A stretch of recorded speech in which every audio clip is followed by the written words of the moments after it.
Похлеще, чем Россия тут, да? Да. Проверка. А как же этот Белиз, это офшорная страна? Была уже нет. Уже давно не офшорная страна. Что делай, крути как хочешь, то есть уже нельзя, да? Очень мало квалифицированных специалистов. То есть они не всегда могут правильно, очень много было случаев, что не всегда правильно могут диагностировать правильно тебя. А если мы говорим про простого белизца, то он сколько получает среднего зарплаты? Средняя зарплата его будет, наверное, 1500-2000 белизских долларов, я думаю. Сейчас в high school у них испанский и французский. А скорая помощь тут есть? Она работает? Нет, вот в чем проблема. Нет, если ты умираешь, ты должен сам доехать до госпиталя. А что делает правительство? Куда оно вкладывает деньги? Почему такой город с ямами? И у нас там подоходный налог сколько? 13%, здесь 25%. То есть определенному роду деятельности есть возможные скидки какие-то, да, по налогам? Да. И минимально один? Минимально 1,25. Много верующих людей, очень много людей ходят в церковь, у них преподают религию в школе обязательно. Планируют строить железную дорогу из Мексики до Гватемалы. Да. И ты как считаешь, это реализуется или только рельсы останутся? Здесь и китайцы, и индусы, и индейцы майя. А сейчас они у тебя бесплатно обучаются? обучаются? Они ходят в публичную high school, и в публичный high school я плачу около 3000 за двоих белизских долларов. Это 1500 американских. Сколько вообще русскоговорящих в Белизе?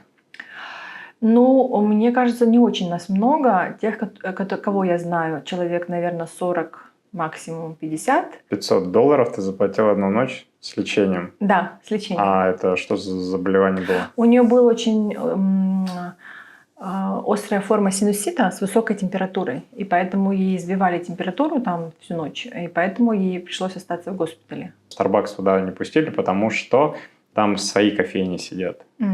И поэтому, не мешайте. Потому что налоговая может прийти, даже если это маленький отельчик, особенно, допустим, как Airbnb, здесь Belize Tourism Board. Ну, это на уровне, я считаю, на уровне правительства. Чек-блок, не заходите. А кто-то заходит, кто-то не заходит, то есть фильтрует вот так. Ну, кассир, например, да, в банке может получать около 2500-3000 тысяч белизских долларов. То есть отдельно, не покупая страховку, ты же можешь вызвать скорую помощь и оплатить за нее? Ну, это будет очень дорого стоить. А комнаты, квартиры, начиная от 500-600 белизских долларов. Я в воскресенье попал, все закрыто. кафешки закрыты. Все закрыто, да. Что такое, что? В воскресенье люди не едят, что ли? С даты получения резидентства должно пройти 5 лет для того, чтобы можно было подаваться на гражданство. Когда я сюда переехала, у меня был немножко такой шок культурный. Ты слышишь? Это зов древних земель. Латинская Америка шепчет сквозь тишину джунглей, шум океана и дыхание вулканов. Мы пройдем туда, где нет толп и банальных маршрутов. Там тебя ждут не просто фото, тебя ждет настоящее пробуждение чувств. Получи уникальный маршрут, личное сопровождение, комфорт как дома и полную безопасность даже в самых диких местах. Хочешь почувствовать силу мира, где правит природа и дух свободы? Смотри ссылку в описании и сделай первый шаг туда, где начинается приключение. Всем привет, это Белиз, и мы встретились с Натальей. Сегодня она расскажет, чем она занимается. Поехали.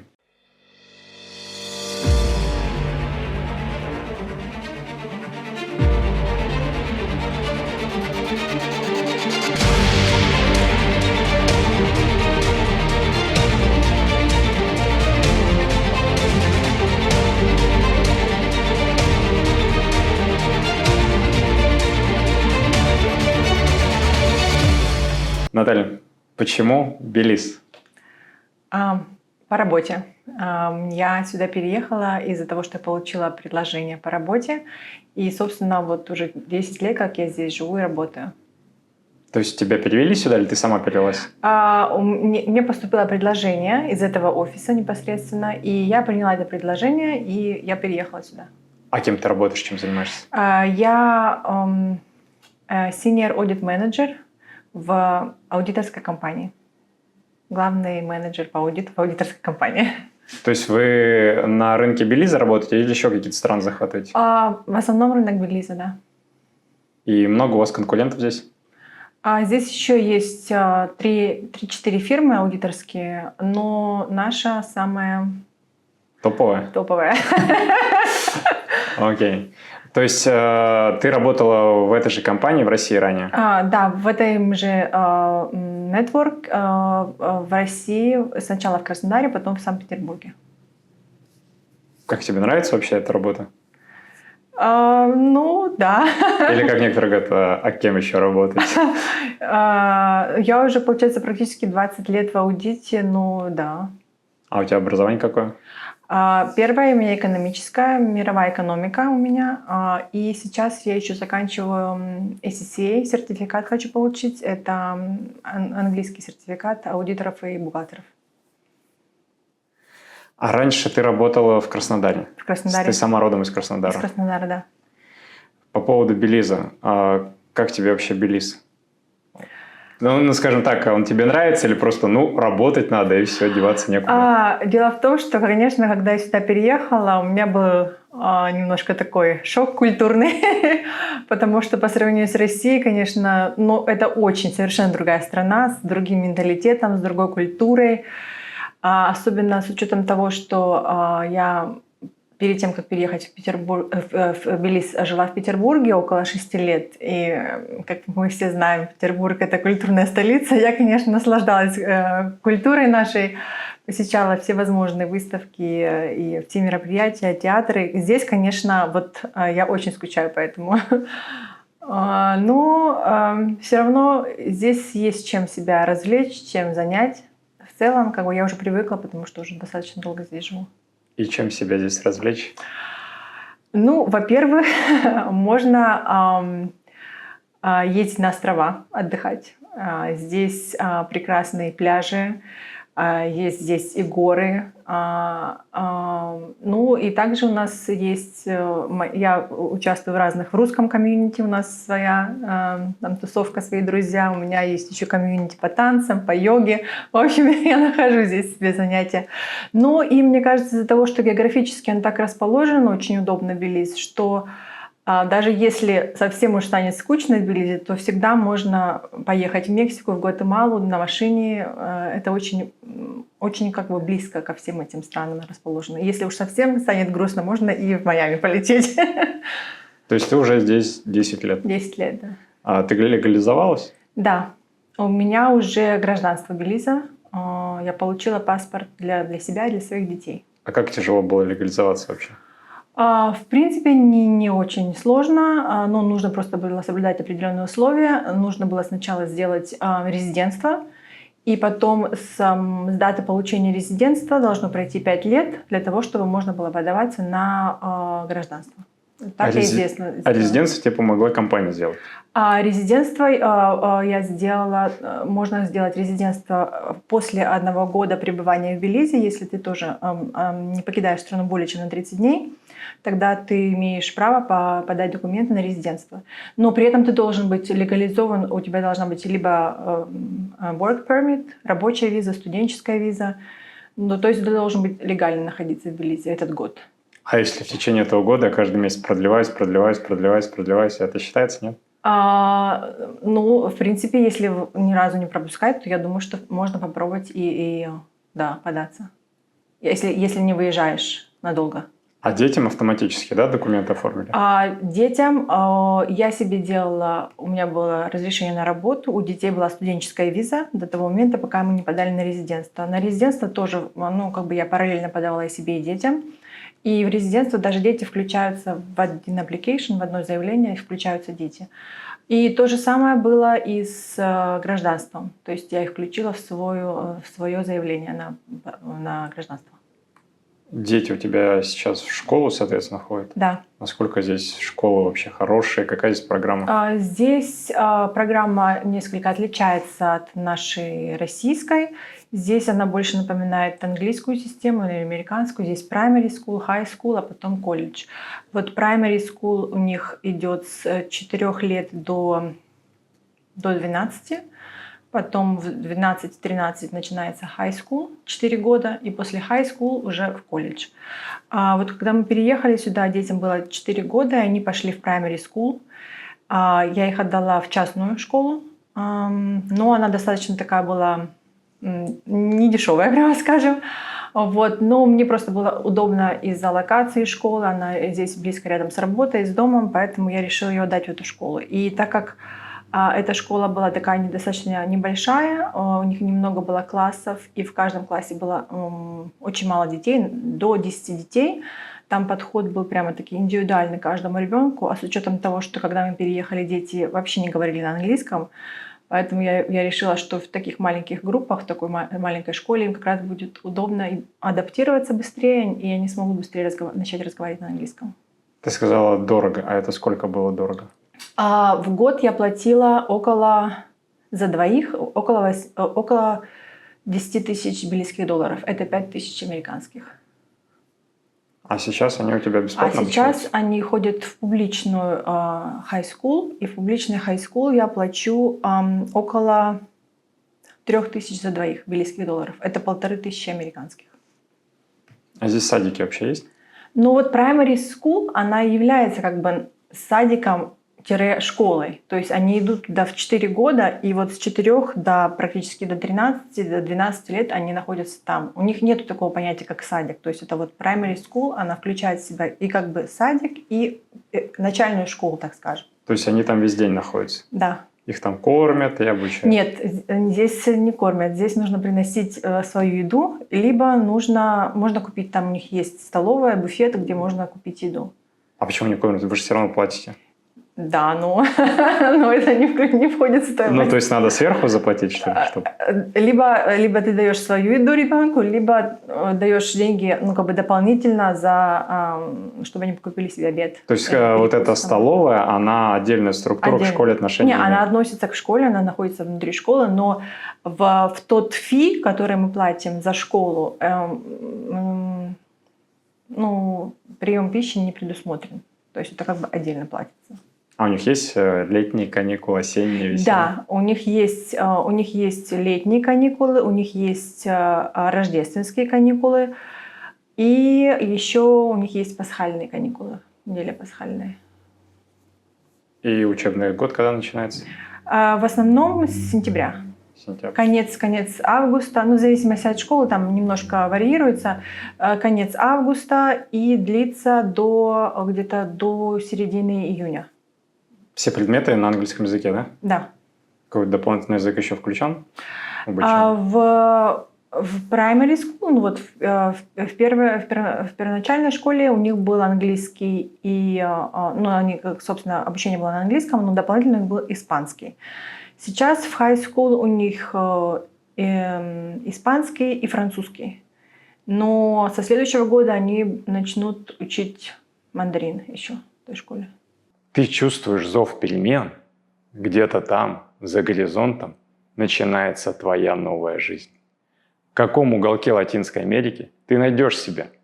Наш канал – это проводник в неизведанное. Истории русскоязычных переселенцев, секреты жизни за границей и то, что не расскажут в глянцевых блогах. Подпишись, спроси, исследуй. И помни, твой новый дом может быть ближе, чем ты думаешь. А китайцы продвигают, да, все-таки? Да, особенно очень много программ здесь. Я так понимаю, что между Белизом и Тайванью есть двухстороннее соглашение, и очень много грантов предоставляет Тайвань белизским студентам.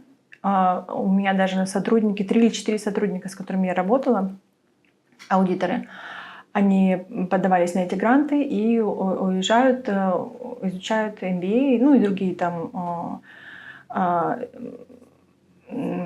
степени как бы обучения у них на 2-3 года в Тайвань. А я заметил, у вас здесь флаг Тайвань недалеко. Да, там еще в центре тоже Тайвань. Да, вот у меня сейчас у меня вот девочки, с которыми я работала, 2 аудитора, они сейчас там в Тайване учатся. И это такие программы, которые практически бесплатно. То есть у них все обучение там, и гранты на обучение, на проживание и на питание. А тайванцев, китайцев здесь много живет? Китайцев очень много. Очень много. Очень много китайцев. Все магазины практически, все китайские, продуктовые. А белисских магазинов нет своих? Только 2 магазина белисских, но в основном все остальные китайские. Здесь очень много китайцев и очень много бизнеса делают китайцы именно. Китайцы держат рынок. Да. А как здесь с преступностью, если про бизнес начали? С преступностью, ну, как бы считается, что это не очень безопасная страна, но опять же есть определенные районы в городе, но в основном это больше в городе. Есть определенные районы в городе, где небезопасно, куда как бы не стоит ходить. Но в целом так я не чувствую себя здесь как бы в какой-то опасности, да. Вот за 10 лет, слава богу, со мной ничего не случалось никогда. А в школе проблемы у детей были, нет? Нет, нет. Здесь как-то люди очень, во-первых, много верующих людей, очень много людей ходят в церковь, у них преподают религию в школе обязательно. И люди здесь очень верующие, очень открытые, очень дружелюбные. Они католики или кто? Здесь много разных религий, но в основном католики. И в школе, соответственно, католический предмет. Да. Вот сейчас в high school, в которую я их отправила, называется она школа Святой Екатерины для девочек. Там только девочки учатся, и они изучают там религию. Библия вот такая у них, они учатся. То есть у тебя дети католики сейчас или как? Ну, они у меня на самом деле, мы православные христиане. Но и когда я выбирала школы, из всех школ, которые были публичные, я посчитала, что это самая, ну, такая хорошая считается, она считается престижная. Даже несмотря на то, что она публичная, очень многие обеспеченные люди отдают своих девочек туда, отдают своих детей, потому что там дают хорошее образование и хорошая дисциплина там в этой школе. Особенно для девочек-подростков, мне кажется, это как раз очень надо. Были ли проблемы у девочек, две девочки, да, ведь, в школе? Ну, то есть как относятся вообще одноклассники? Ну, то есть иностранец, там, гринго и так далее? Здесь настолько такой, как они называют, микс людей. Здесь живут абсолютно разных национальностей.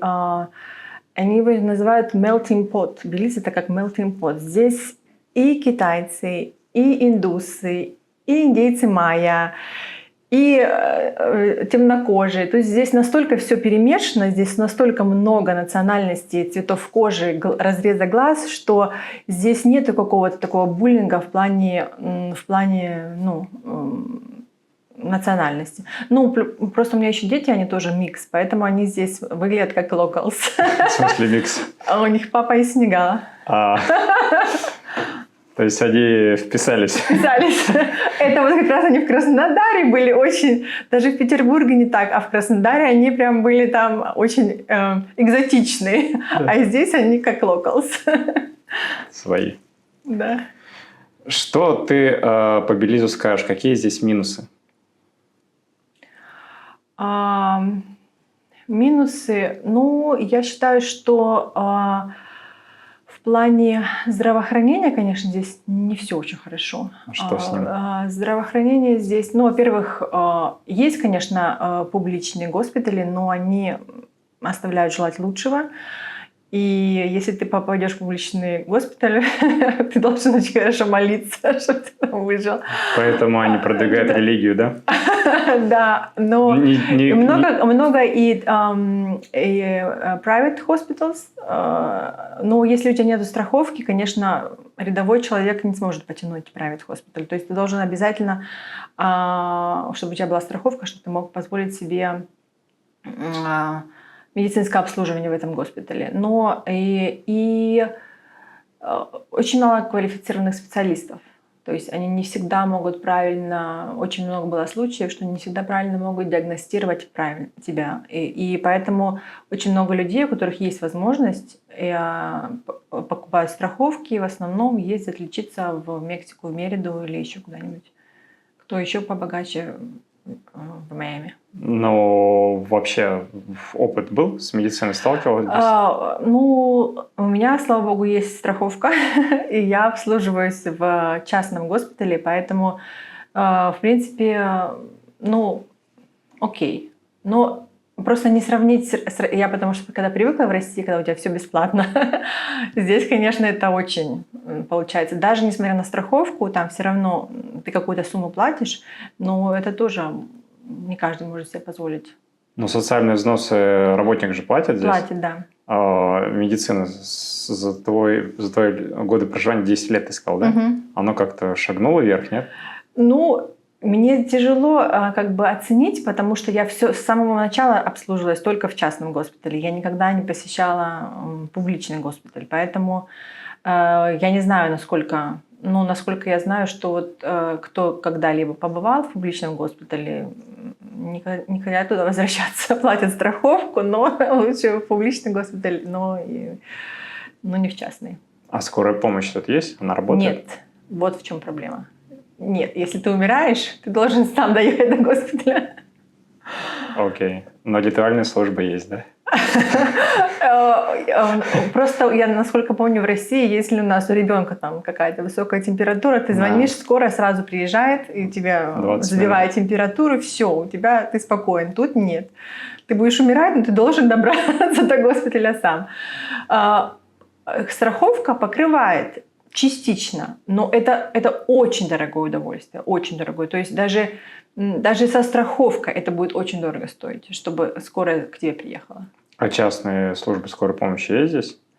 Ну вот в частных госпиталях только. При частных госпиталях? При частных госпиталях, То есть отдельно, не покупая Нет. страховку, ты же можешь вызвать скорую помощь и оплатить за нее? Но это будет очень дорого стоить. Я помню, что у меня один раз дочка лежала в больнице, ее положили в частном госпитале. 2 дня, ну, койко-место, даже с учетом, я помню, что с учетом моей страховки, койко-место очень дорогое. То есть я заплатила, по-моему, она оставалась там 1 ночь. И со страховкой я заплатила за 1 ночь я заплатила около 1000 белорусских долларов. Это 500 американских. А если бы у меня не было страховки, то это было бы, я не знаю, 1005 или 4. Ну, то есть это 500 долларов ты заплатила 1 ночь с лечением? Да, с лечением. А это что за заболевание было? У нее была очень острая форма синусита с высокой температурой. И поэтому ей сбивали температуру там всю ночь. И поэтому ей пришлось остаться в госпитале.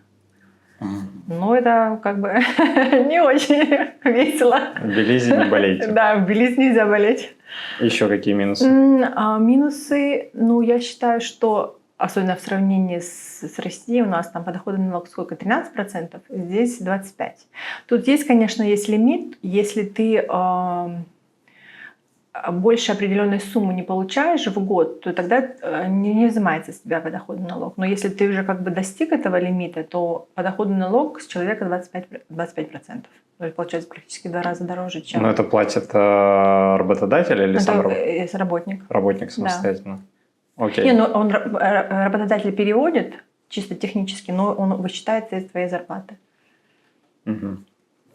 А по поводу, раз ты процентов коснулся, открывая компанию, какой налог с выручки платит организация? В зависимости от того, какой бизнес. Но начиная от... Здесь не так, как в России. Здесь именно с выручки платится, не с чистой прибыли. Поэтому в зависимости от того, какой вид деятельности организация занимается, начиная от 1,25 от выручки. 1,25%. От суммы выручки зависит? От суммы выручки. То есть Нет. Процент зависит от рода деятельности, которой занимается организация. И в зависимости от того, какая организация, какие услуги предоставляет, разная шкала налога. То есть определенного рода деятельности есть возможные скидки какие-то, да, по налогам? Да. И минимально 1, ты сказал? Минимально 1,25. А максимально? Ой, по-моему, до 10%. От 1 до 10%. И опять это с чистой прибыли? Нет, это с выручки. С выручки. А у них есть такое отделение, как в России? Там ИП, самозанятые, ООО, ЗАО? Нет, у них LLP, партнерство, Limited Liability Partnership, Limited Company. Вот, у них такие только, у них нету ИП.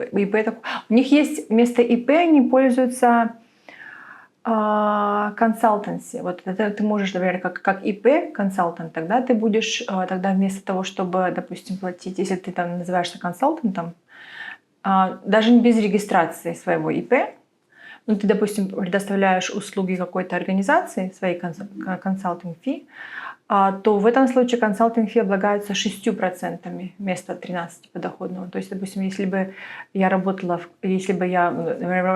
в этой организации, а какой-то другой организации я предоставляю какие-то консалтинг фи, тогда консультационные услуги, да, тогда вот от моего дохода, как от консалтинг фи, будет браться 6%, не 13%.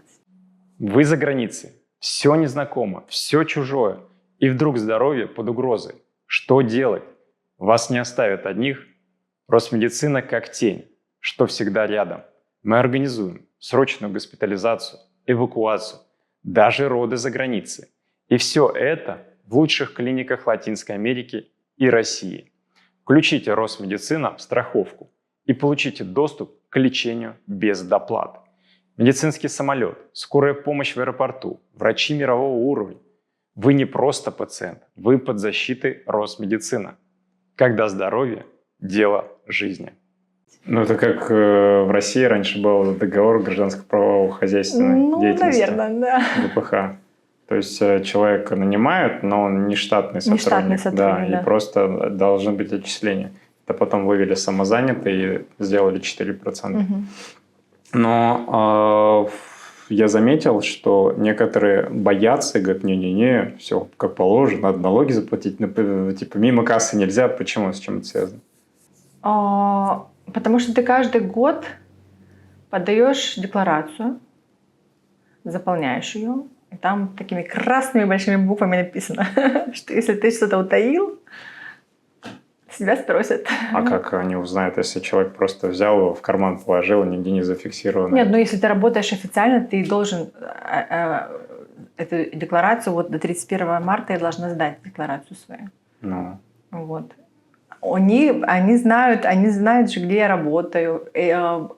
Компания делает каждый... Да нет, я не про тебя, я не про официальную компанию. Неофициально? А про вот отели, которые, да, там еще. Они, если люди некоторые принципиальные, настолько, что я говорю, тебе, Кэренс, ты вообще отельчик маленький, да, ну возьми и все, не, так нельзя, вот положено, вот так, то есть столько правильные. Ну, мне, по крайней мере, такие попадались. Я же говорю, верующие люди здесь. Что вот так нельзя, не, надо заплатить. Не, потому что налоговая может прийти, даже если это маленький отельчик, особенно, допустим, как Airbnb, здесь Belize Tourism Board, они приходят, делают проверки обязательно, даже в Airbnb маленькие какие-нибудь, кто сдает какие-то квартиры или что, они обязательно делают проверки. Ты должен зарегистрироваться в Belize Tourism Board, и ты должен делать отчисления в Belize Tourism Board, даже если у тебя маленькая Airbnb. Ну и, соответственно, и налоговая может прийти тебя проверить. То есть похлеще, чем Россия тут, да? Да. Проверка. А как же этот Белиз, это офшорная страна? Была, уже нет. Уже давно не офшорная страна. Что делай, крути как хочешь, то есть уже нельзя, да? Нет, но все равно, наверное, я думаю, что люди находят, не все такие честные, порядочные, но все равно стараются. К тому же сейчас они... Очень, ну, допустим, Belize Tourism Board, они сейчас автоматизируют очень многие процессы, и даже твои букинги они уже видят. Да. То есть, если ты, может быть, с кем-то там без системы, без своей букинга напрямую, может быть, так они не проверят. Но все сейчас уже они пытаются даже вот в этих, я так был, большой был скандал, что вот эти китайские магазины, все, которые продают продукты, все в черную всегда было. Там, да, и сейчас они тоже пытаются это все легализовать налоговое, и они пытаются ставить терминалы в каждом таком магазине, чтобы было видно продажи за день, чтобы они чарджили GST, это по-русски НДС, наверное, да, НДС, вот, чтобы, потому что они очень мало отчитывались эти магазины по НДС, поэтому они начали проверки. Но они свои терминалы поставили? Ну, они это еще не поставили, но вот идет разговор, что они все это будут пытаться систематизировать, автоматизировать, и чтобы это все было легально, потому что, ну, чтобы налоги платили все. Окей, налоги платят все. А что делает правительство? Куда оно вкладывает деньги? Почему такой город с ямами? Дороги — это просто ужас. Куда уходят деньги? Куда налоги уходят? Ну, как мы знаем, куда уходят деньги. Я думаю, так же, как и в России раньше было. К тому же это маленькая страна здесь. Вот, кстати, выборы будут 12-го. 12 марта будет выбор, нам дали выходной. Мы не будем работать. И в зависимости от того, какая партия приходит к власти, их тут всего две, все руководство партии меняется, все министерства, все людей меняют. И, конечно же, им же нужно как-то заработать. Поэтому... Вот так. Но вот я слышал в новостях, по крайней мере, что планируют строить вот железную дорогу из Мексики до Гватемалы. Да. И ты как считаешь, это реализуется или только рельсы останутся? Я очень надеюсь, что это все-таки случится, потому что премьер-министр Лиза также поддержал эту идею. И я надеюсь, что это, потому что это будет, мне кажется, очень хорошая инициатива для развития бизнеса и инфраструктуры здесь, в Белизе. Ну и в Гватемале тоже. Ну, это ты только что сказала выборы, сейчас все поменяется и все. Я думаю, что придет та же партия к власти, почему-то есть у нее ощущение, и все останется как прежде. И все-таки я надеюсь, что они построят эту дорогу, потому что она уже работает в Мексике, она, по-моему, до Читумаля уже функционирует. Они уже сделали до Читумаля. В Мексике уже проложено все. Да, уже в Мексике проложено. Осталось только кинуть от Читумаля до Гватемалы. А до Гватемалы до куда хотят кинуть? Ой, мне нужно посмотреть. У меня есть новости это из газет. Мне нужно посмотреть, я точно не помню. Но я точно знаю, что через Белиз они собираются пустить эту дорогу. Сколько вообще русскоговорящих в Белизе? Ну, мне кажется, не очень нас много. Тех, кого я знаю, человек, наверное, 40, максимум 50. Но есть еще люди, которых мы не знаем. Но я думаю, не больше 100. У нас очень маленькая комьюнити русских здесь. И как собираетесь? Праздники какие-то отмечаете? Да, у нас есть наша группа в WhatsApp общая, да, и мы собираемся. В основном, я дружу с русскими девочками, которые здесь живут. Кто как приехал. Но в основном все приехали сюда замуж. Либо кто-то за местными замужем, либо за какими-то иностранцами, но просто переехали со временем сюда, в Белиз. А были такие люди, которые приехали, ошибся страной и уехали? Да, были такие, кто-то приехал, купил здесь property, землю, начали строиться, потом что-то им не понравилось, они вернулись обратно в Россию. Земля вообще здесь насколько выгодно вкладывать в землю? Земля очень здесь сейчас с каждым годом дорожает, особенно в тех районах, где более развитая инфраструктура.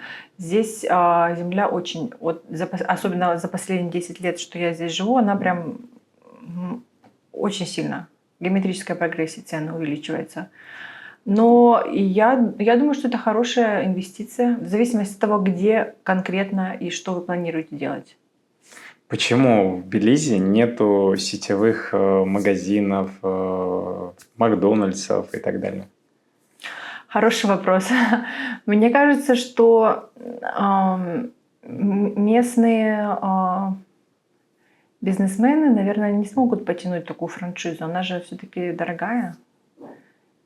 Ну, мне кажется, просто на уровне правительства Белиз не пускают, нет? И население недостаточно большое, чтобы такую франшизу здесь открывать. У нас всего-то до 400 тысяч практически даже не...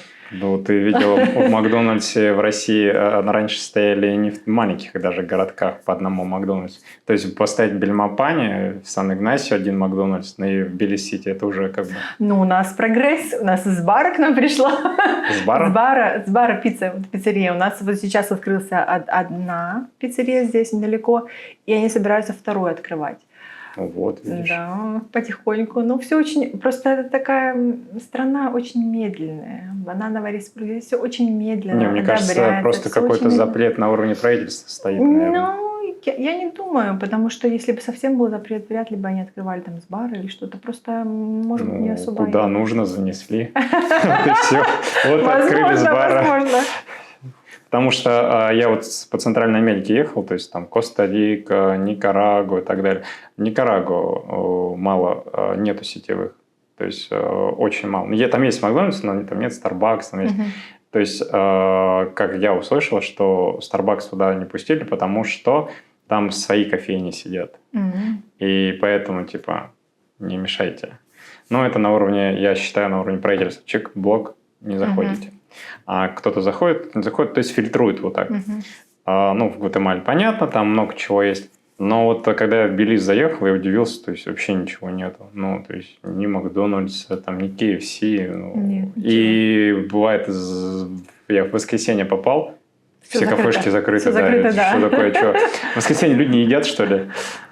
А здесь как-то все воскресенье, да, и магазины закрываются, до половины дня работают. Не так, как в России, 24 на 7. Всё. Нет, я уж не говорю про 24 на 7, я уже говорю просто работайте хотя бы в воскресенье. Люди же кушать хотят. Есть кое-какие заведения, которые открыты по воскресеньям, но у них владельцы, кстати, турки. По-моему, вот турецкие рестораны, они открыты по воскресеньям. То есть у них что там, они в церковь идут в воскресенье? Или почему не работают? Ну, в основном, да, все идут в церковь. И поэтому не работают? Никто не работает. Потому что в основном здесь люди работают все, включая субботу. То есть это получается только один день, когда, ну, в неделю, когда люди пытаются отдохнуть, сходить в церковь и как-то заняться семьей. А у них нет такого понятия смены выставлять? Нет, наверное, нет. 2 на 2, там через 2. Никто не хочет платить же овертайм. Это получается, будет овертайм работать в воскресенье. Насколько здесь хорошие зарплаты вообще с точки зрения проживания в самом Белизе? То есть на местное население оно достаточно получает, чтобы платить те же покупки в магазинах? Здесь все зависит от того, в каком бизнесе, в какой компании, потому что зарплаты разные. Самые высокие зарплаты, я считаю, в банковском секторе здесь, в банковском финансовом секторе. После этого туристический сектор, ну, на втором месте, я бы сказала, и потом уже все остальные. Но, в принципе, несмотря на то, что как бы зарплаты здесь не очень большие, но, тем не менее, люди могут себе позволить, ну, какие-то определенные вещи. Я, например, очень удивилась, что они всегда позволяют себе устраивать какие-то праздники, очень много всегда созывают, у них большие семьи здесь, они очень много созывают людей, очень много накрывают столов, то есть они очень много тратят денег на вот такое, на развлечения.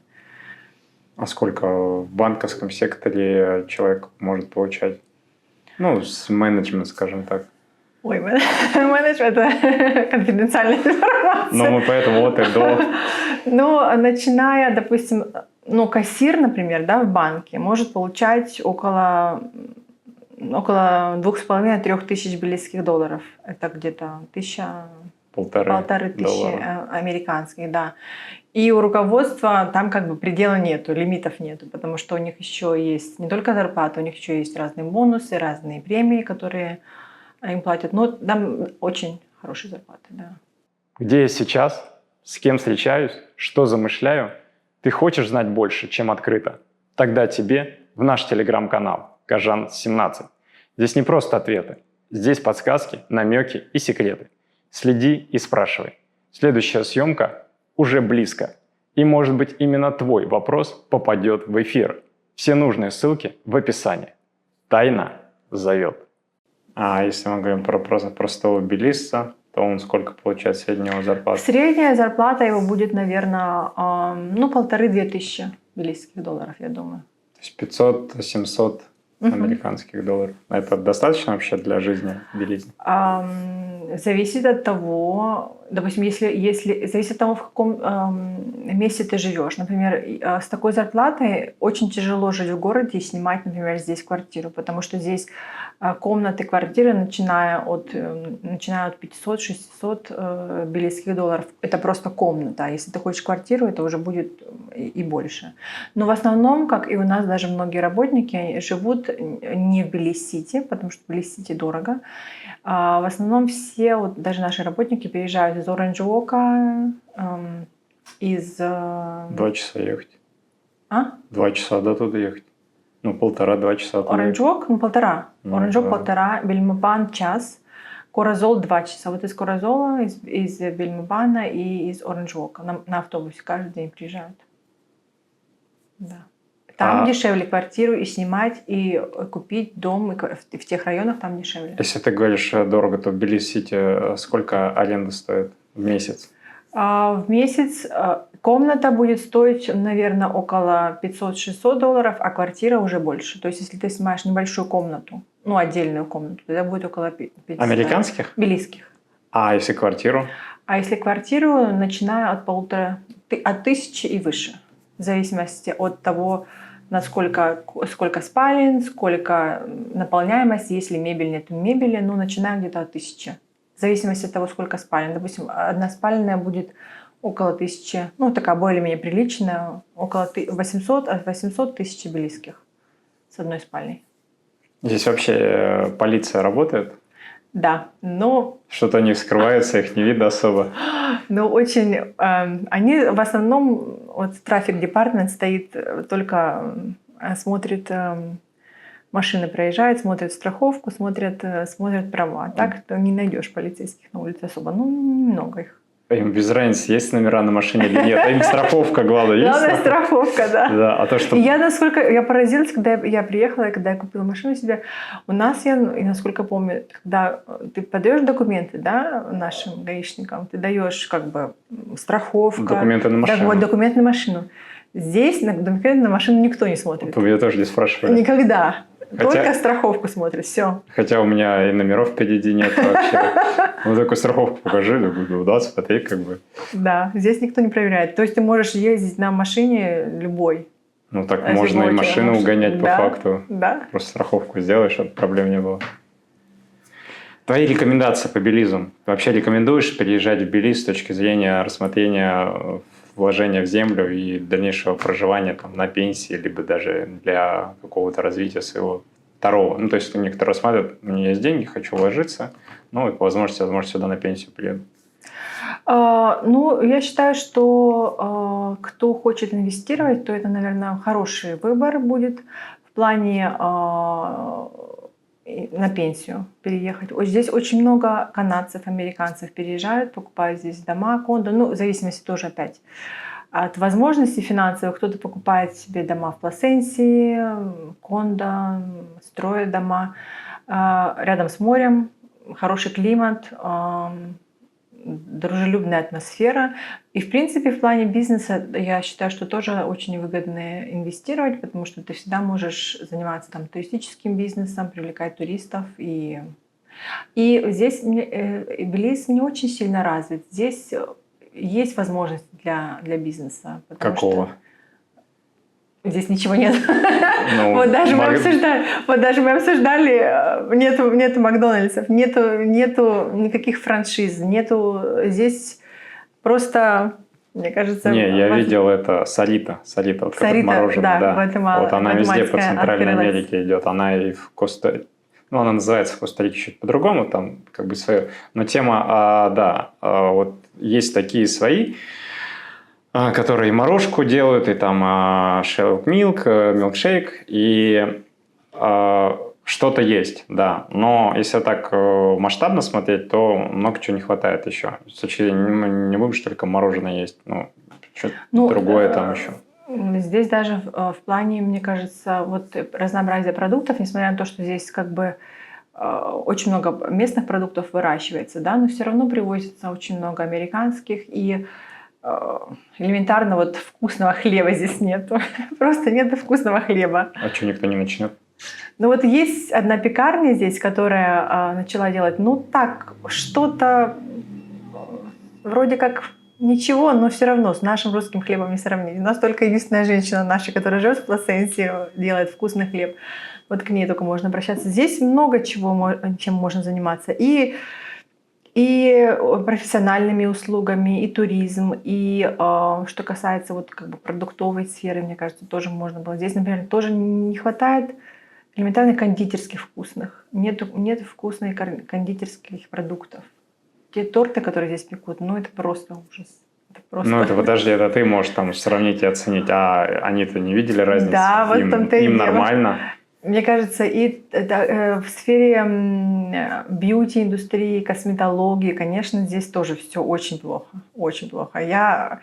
За 10 лет перепробовала 150 парикмахеров и разных салонов, и мне было так тяжело найти. Я нашла еле-еле, и то как бы я делаю, но я не очень довольна. Но опять, все же зависит от потребителя. Допустим, если даже берем там салон красоты и открываем, то не будет столько клиентов, чтобы его содержать в таком качестве и давать такую цену, качественную цену. То есть ты хочешь качество, то и ценник будет выше. Соответственно, не все могут это себе позволить, да? И по факту будет, выручка-то не особо. Нет, здесь же много вот как раз вот этих богатых пенсионеров, которые инвестировали. Здесь очень много людей, которые бы хотели пользоваться такими услугами. То есть это больше, ты говоришь, не про местных, а про приезжих? И местные, которые работают в тех областях, где есть у них хороший доход. И, соответственно, вот те, которые здесь живут на пенсии люди. Больше с точки зрения бизнеса развит какой город? Тбилиси или Бельмопан? Тбилиси. Тбилиси. Угу. А почему он не столица?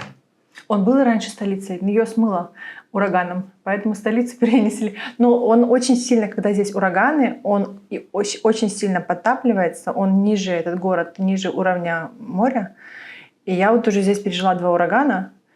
И когда случается ураган, все затоплено, все крыши, все уносят. И какой-то был очень сильный ураган, я не знаю, сколько лет назад, не знаю, в каком году, может, лет 30 назад, 20, который просто практически смыл весь город. Поэтому перенесли все госучреждения, все перенесли туда, но бизнес здесь и международный аэропорт здесь, тем не менее. Так опасно в Тбилиси жить. Ну, не особо. Ну, то есть сейчас... Нет, ну, допустим, опять же, все зависит где. Например, в такой локации, как Сан-Игнасио, там какой бы ураган здесь не был, тут что делать в Сан-Игнасио? Большая деревня Сан-Игнасио. Вот, Бельмопан такая же. Там как бы не Пласенсия, тоже там смоет, затопит. Сейчас ледники подтают, так и все там к воде будет. Тбилиси-Сити, ты уже говоришь, смывает частично. Ну, нет, как бы вот когда был этот ураган, после этого все, мы восстановились, нормально. Но да, ураганы здесь бывают. Вопросы остаются без ответов? А может, ты просто не задал их вслух? Загляни в комментарии и напиши. Возможно, именно твой вопрос откроет новую тему в следующем подкасте с теми, кто живет в Латинской Америке. Хочешь знать больше? Будь ближе. Подпишись и включи уведомления.